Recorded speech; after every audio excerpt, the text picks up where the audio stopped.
Lakin ulama ajabu an hadza taurid bil azubah. Nampak Asharuha annal murada bil awaliyatil hadis Jabir awaliyatul maksusah wa hiya awaliyatul amri bil indar. Ai awalu ma nazal li risalah ya ayyuhal mudassir wa awalu ma nazal lin nubuwah ikra bismi rabbika wa haja jawabun jayyidun syadid wa jaba ba'duhum bi anna muradu Jabir anna suratul mudassir awalu suratun nazal bil kamilah wa hadza la yu'aradu an nah annal ikra awalu manazala mutlakan li annaha lam tanazzala kullaha bal nazala minha sadraha.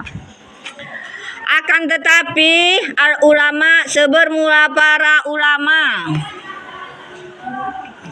ajabu menjawab mereka an hadza ta'arud daripada ini yang berlawanan pendapat yang berbeda ya kan bi azubiyah dengan jawaban asharuha semasyhur-masyhurnya jawaban annal murad bahwasanya yang dimaksud bil awaliyah dengan awal-awal yang turun bil hadis Jabir pada hadis Jabir pada hadis yang diriwayatkan Jabir kemarin itu awal yang maksusah itu awal-awal ayat yang khusus wahia dianya awal-awal ayat yang khusus amrul indar itu perintah dengan indar memberi peringatan ai artinya awalu manazala risalah awal-awal apa yang diturunkan li risalah bagi kerasulan yaitu surah ya ayyuhal mudassir wa awalu dan sebermula awal-awal manazala apa yang turun ia lin nubuwah bagi masa kenabian itu surah Iqra bismi rabbik wahaja dan sebermula ini pendapat itu jawabun jayyid jawaban yang sangat bagus syadid sangat jayyid bagus sangat artinya sangat bagus.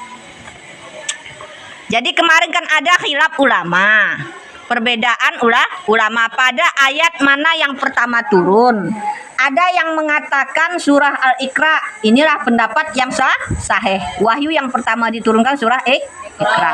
Ada yang mengatakan itu adalah surah Al-Mudassir yang diriwayatkan oleh Jabir. Kalau masalah Al-Iqra ini diriwayatkan oleh Siti Aisyah. Kemudian ada yang mengatakan bahkan pendapat ketiga mengatakan awal yang turun ayat itu Al-Quran adalah surah Al-Fatihah. Kenapa? Karena itu yang ditulis pertama dalam Al-Qurannya kan? Ya. Ada yang mengatakan Bismillah. Ada 4 pendapat. Kemudian dijawablah oleh para ulama tentang khilaf ini. Akan tetapi ulama kan begitu menjawab mereka daripada ini yang ta'arud perbedaan pendapat ya kan ta'arud kan berlawanan khilaf dengan jawabannya apa jawabannya masyhurnya pendapat Jabir itu adalah ayat ya ayyuhal mudassir itu memang awal ayat pertama turun tapi pada masa kerasulan sewaktu Nabi diangkat menjadi rasul setelah usianya 40 tahun maka ayat yang pertama turun itu adalah ya ayyuhal mudassir wahai orang yang berselimut bangun kan kumpa anjir bangun dan beri peringatanlah olehmu artinya pada saat itu Nabi disuruh menerangkan dakwah secara terang-terangan jangan lagi bersembunyi-sembunyi ajak orang itu secara terang-terangan karena Nabi sudah menjadi rasul ya kan berarti dakwah itu bukan sekedar untuk dirinya sendiri harus untuk orang lain diajak karena dia utusan Allah. Maka pada saat itu Nabi harus menerangkan dakwah secara terang-terangan, memberi peringatan, memberi kabar ada surga, ada neraka, ada ajab, ada juga surga balasan bagi orang saleh, dan ada neraka bagi balasan orang-orang yang jahat, orang kufur. Paham? Jadi kalau dijawab ta'arud tadi, perbedaan pendapat tadi, kalau surah Iqra maka itu awal ayat yang turun pada masa kenabian. Nabi belum diangkat lagi menjadi rasul. Kan pada saat itu dia di Gua Hira beribadah dengan ibadahnya Nabi Ibrahim. Sering menyendiri karena melihat kekacauan jahiliyah. Dia tidak senang bergaul dengan orang itu. Dia beribadah dengan ibadah sebagaimana ibadah Nabi Ibrahim. Sholat juga dia situ. Padahal sholat belum diwajibkan, tapi bagaimana sholat Nabi Ibrahim? Berzikir. Jadi ketika itulah turun malaikat Jibril menyampaikan wahyu, kan begitu sejarahnya kemarin, dipeluk erat, disuruh baca Iqra, ya kan? Ndak bisa membaca, dipeluk sampai 3 kali sampai Nabi bisa mengatakan Iqra. Maka ini awal turun ayat sebelum Nabi diangkat menjadi rasul. Masih masa kenabian. Status Nabi pada saat itu masih Nabi, kan betul juga ya. Ini awal turun masa kenabian. Awal ayat yang turun juga, tapi masa kenabian. Paham? Makanya pendapat sahih kemarin, ayat yang pertama turun itu yang lebih kuat adalah Iqra. Karena itu pada masa kenabian. Nabi sudah diturunkan wahyu. Itu dia. Kemudian wahaja la yu'radu anna Iqra. Dan sebenarnya ini pendapat tidak ta'arudlah, tidak berlawanlah bahwasanya awal-awal apa yang turun mutlakan secara mutlak. Sambungannya wajaba ya di bawah ya. Wajaba ba'duhum, dan menjawablah sebagian mereka para ulama. Bi annal murad, dengan bahwasanya maksud Jabir, hadis yang dari Jabir itu, anna surah Mudatsir, bahwasanya surah Mudatsir itu awal surah nazalat kamilat, yang turun ia kamilah secara sempurna habis surahnya itu dibaca, disampaikan Jibril, ya ayyuhal mudatsir kum fa'azir wa rabbuka fakabir wasiyabaka fatahhir, ya itu ayatnya kan sampai warujaja. Dah hafal kalian? Allah Rabbi, ini hafalan besok. Wahaja sebermula ini layuk radu, tidak ta'arudlah, tidak berlawanan lah. Ta'arud itu berlawanan. Annal Iqra, bahwasanya surah Al-Iqra itu awal manazala, yang turun ia mutlakan secara mutlak. Di annaha, karena sesungguhnya Iqra lam tanazal, tidak turun ia kullaha seluruhnya, bal akan tetapi nazala turunlah minha daripadanya surah Al-Iqra sadraha pangkalnya. Jadi surah Iqra ini turun tidak seluruhnya pada saat itu, berarti awal-awal. Kemudian kalau sebagian ulama menjawab, kalau tadi kan jawaban ulama tadi, kalau surah Al-Mudatsir awal-awal ayat yang diturunkan pada masa kerasulan. Kalau Iqra pada masa kenabian. Ada lagi ulama yang menjawab, kalau surah Al-Mudatsir itu ayat yang awal-awal turun sempurna surahnya. Langsung habis surahnya dibaca oleh Jibril, langsung dibaca Nabi pula habis.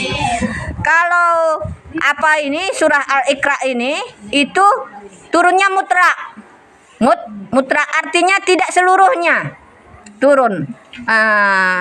Tidak seluruhnya artinya Nabi pada itu kan membaca pertama cuma Iqra, berhenti, nggak langsung dibacakan karena nggak bisa membaca. Lagi dibaca Iqra, berhenti lagi Nabi sampai ketiga kalinya kan. Berarti awal-awal turunnya cuman pangkalnya saja Iqra pertama, artinya turunnya tidak lam tanazzal kullaha, tidak turun seluruhnya. Nabi membaca pada situ tidak seluruhnya surah Al-Iqra sampai habis. Yang sempurna turun itu langsung seluruhnya adalah surah Al-Mudatsir. Paham? Jawabannya itu. Al-Qaul salih, sebermula pendapat yang ketiga, annal awal sesungguhnya awal manazala apa yang turun itu surah Al-Fatihah. Ada yang mengatakan awal turun ayat itu surah Al-Fatihah. Karena itu juga yang kita pakai ayat yang sholat kan. yang wajib. Kemudian di awal Al-Quran juga Al-Fatihah tertulis. Ada yang mengatakan kalau Rabi perkataan yang keempat, annal awwalu manazala, sesungguhnya awal-awal apa yang turun itu Bismillahirrahmanirrahim. Karena Bismillah itu kan satu ayat daripada Al-Quran. Termasuk ayat Fatihah. Makanya ada perbedaan pendapat ini. Kalau kita ada khilafiyah, kalau kita Imam Syafi'i mengatakan Bismillah ini bagian daripada ayat Al-Fatihah. Tapi kalau ada Imam Hanafi, ya kan, mazhab yang lain mengatakan ayat Bismillah ini tersendiri, bukan ayat daripada surah Al-Fatihah. Makanya ketika mereka baca Fatihah tidak membaca Bismillah, sah menurut mereka. Tapi kalau kita mazhab Imam Syafi'i, kalau kita baca Fatihah tanpa Bismillah, batal sholat kita. Paham? Nah, itu khilafiyah. Jadi jangan saya pada saat sholat ini saya bermazhab Hanafi. Enggak boleh kalau wuduk kamu wuduknya Imam Syafi'i, kamu sholat dengan cara Imam Hanafi, enggak sah sholatnya. Karena ini ada keterkaitan. Salat tanpa wuduk tidak sah. Ya kan?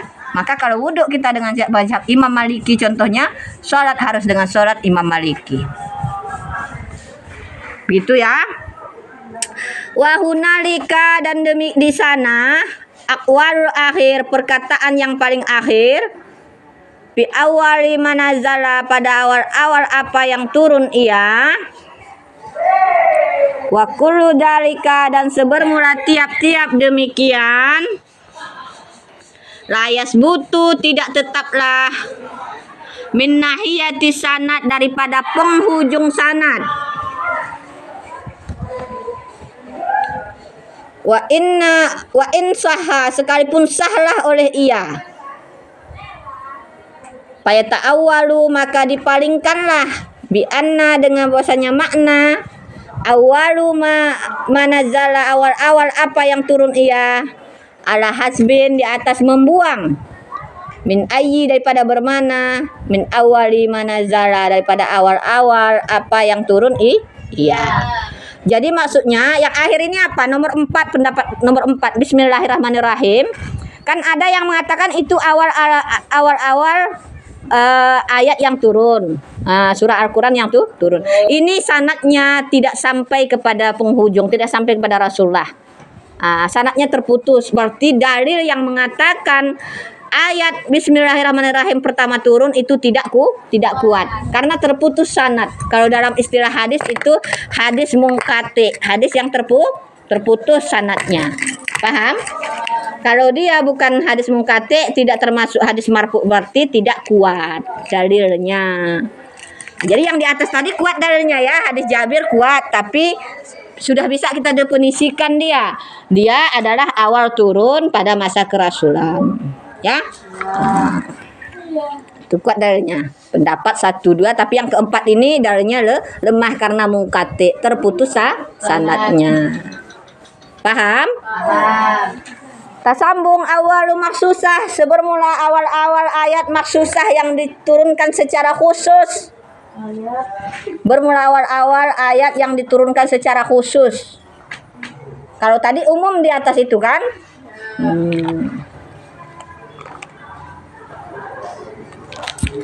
Awalu manazala, awal-awal ayat yang turun ia, khusus di kota Mekah, di Mekah, khusus di kota Mekah, itulah Iqra bismi rabbikal ladzi khalaq. Itu khusus di kota Mekah pertama turunnya, karena di Gua Hira itu ada di kota Mekah. Yang kedua, awalu manazala bil Madinah, awal-awal apa yang turun di kota Madinah itu surah Al-Baqarah. Surah Al-Baqarah itu turunnya khusus di kota Madinah. Kenapa? Al-Baqarah ini sudah berisikan syariat fikih, ya kan?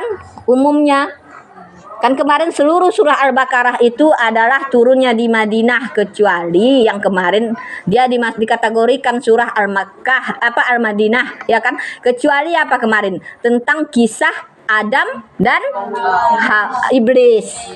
Itu tidak digolongkan kepada surah surah Makkiyah. Surah Madaniyah. Madaniyah, karena Al-Baqarah surah Madaniyah. Iya kan? Iya. Kalau di atas awal-awal apa yang turun di kota Madinah itulah surah Al-Baqarah. Jadi Al-Baqarah ini turun di kota Madinah. Wakila dan dikatakan orang wailul mutaffifin, celakalah bagi orang yang mutaffifin. Apa itu mutaffifin? Berlaku curang. Jadi kalau menurut Kir mengatakan awal yang turun surah di Madinah itu surah Al-Mutaffifin. Tapi yang kuatnya tadi adalah surah Al-Baqarah. Kenapa? Karena Al-Baqarah situ sudah berisikan syariat. Artinya Nabi pada saat itu bukan lagi pada waktu mensiarkan apa? Karena tauhid sudah banyak orang beriman, tinggal menjalankan syariatnya lagi. Maka banyak sini di Al-Baqarah itu tentang jual beli, tentang faraid, waris, ya kan? Nah, akad bagaimana supaya sah. Karena pada saat itu banyak orang menipu, terjadi riba di masa jahiliyah, maka dihapus sistem orang itu tadi, menjadi sistem syariat yang sesuai dengan agama. Itu surah Al-Baqarah turunnya di Madinah. Kemudian awalu madazal fil qital, awal-awal surah yang turun pada saat berperang. Pertama, ayat yang diturunkan pada saat berperang, diwajibkan perang. Siapa yang bercermin-cermin ini? Awal-awal apa yang turun ya pada musim berperang? Awas kamu, saya masukkan ke YouTube ya. Uzina lil ladzina yuqatiluna bi annahum zalamu. Apa artinya itu? Diizinkan bagi orang-orang yuqatiluna yang diperangi mereka bi annahum, bahwasanya mereka itu zalamu, dizalimi mereka. Itu surah apa itu? Al-Hajj ayat 39, tulis. Al-Hajj ayat 39. Awalu ma fil qital, manazala fil qital, Al-Hajj ayat 39. Artinya tadi lah, Bu. Artinya uzina diizinkan lilazina bagi orang-orang yukatiluna yang dibunuh mereka, diperangi mereka. Bi annahum, dengan sesungguhnya mereka zalamu, terzalimi mereka. Artinya kalau kita sudah dizalimi, kata Allah, saya izinkan kamu berperang. Ini kisahnya kan ada asbabul nuzul ayat ini.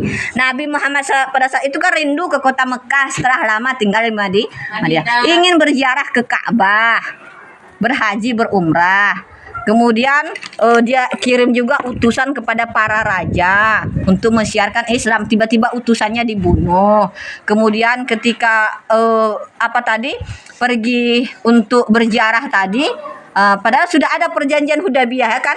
Tiba-tiba akhirnya dibunuh para sahabat tadi. Maka disinilah Nabi juga itu membalas perbuatan mereka tadi. Disuruh memang Allah memerangi orang Mekah. Paham? Itu ayatnya boleh ditulis, satu Al-Hajj ayat 39 yang berhubungan dengan perang. Yang kedua Al-Baqarah ayat 190, tulis di sampingnya itu. Masalah perang Al-Baqarah ayat 190 dan At-Taubah ayat 111. Al-Baqarah Ditulis, maksudnya di kitab itu nggak ada. Di kitab itu kan ada. Al-Baqarah ayat 190 yang berhubungan dengan perang ya. Kemudian At-Taubah ayat 111. Tunggu, Bu.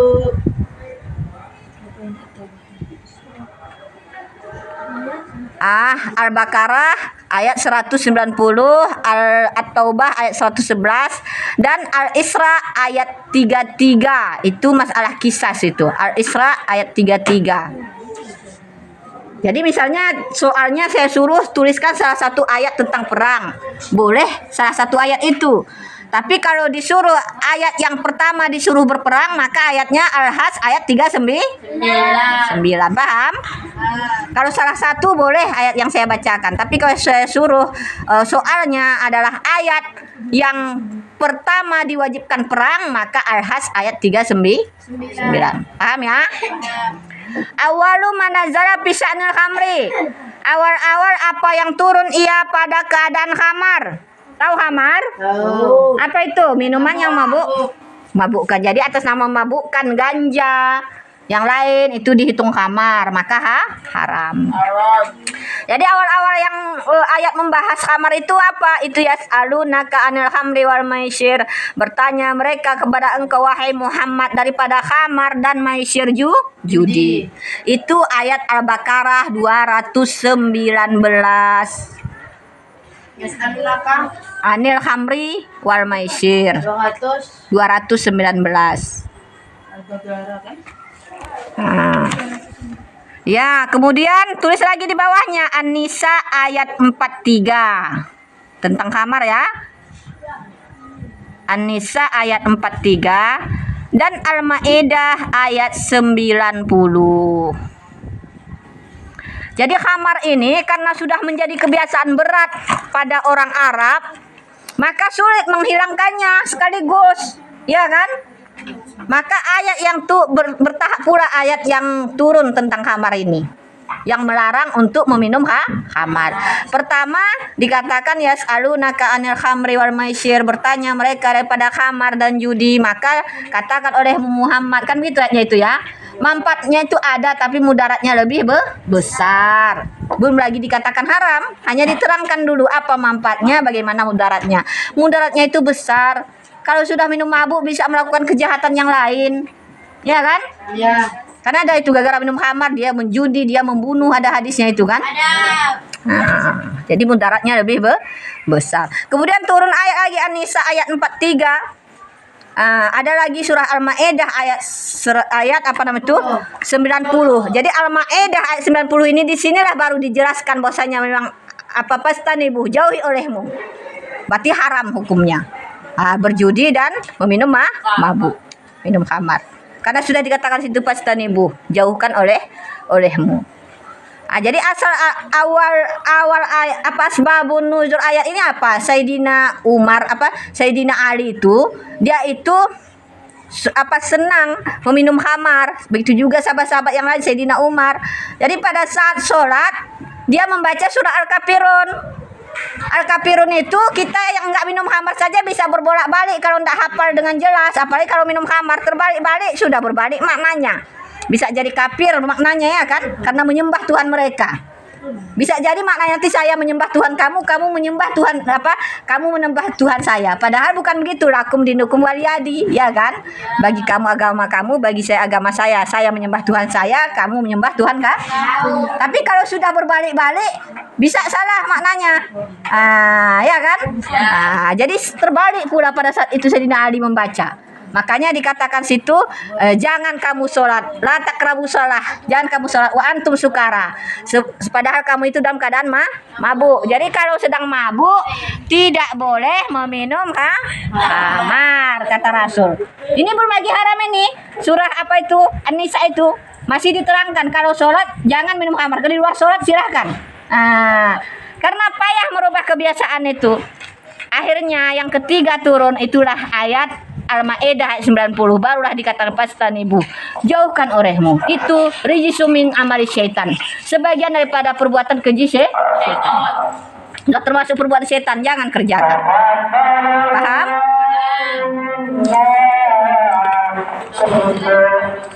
Halaman berapa tadi? Udah terbang. Awalu suratun nazal fiha sajadah. Awal-awal surah yang turun padanya itu sujud. An-Najmu. Meriwayatkan akannya hadis Bukhari. Jadi awal-awal turun pada waktu dibaca kita sujud tilawah itu surah An-Najm ayat 62. Tulis ayatnya 62. Jadi ketika ada ayat yang menerangkan sujud tilawah, maka itu ayat yang pertama disuruh itu surah An-Najm ayat 62. Terdengar? Jadi kan ada kodenya ya, ada tanda dalam Al-Quran kalau kita sujud. Maka itu sunat baca sujud tilawah. Coba baca sujud tilawah sajadah. Kasam ahu wa basarahu.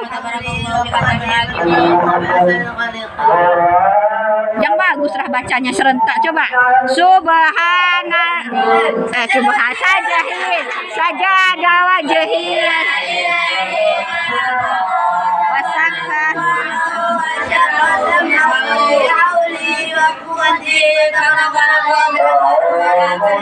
Berarti sebagian tidak yang tidak hafal dia dihafal.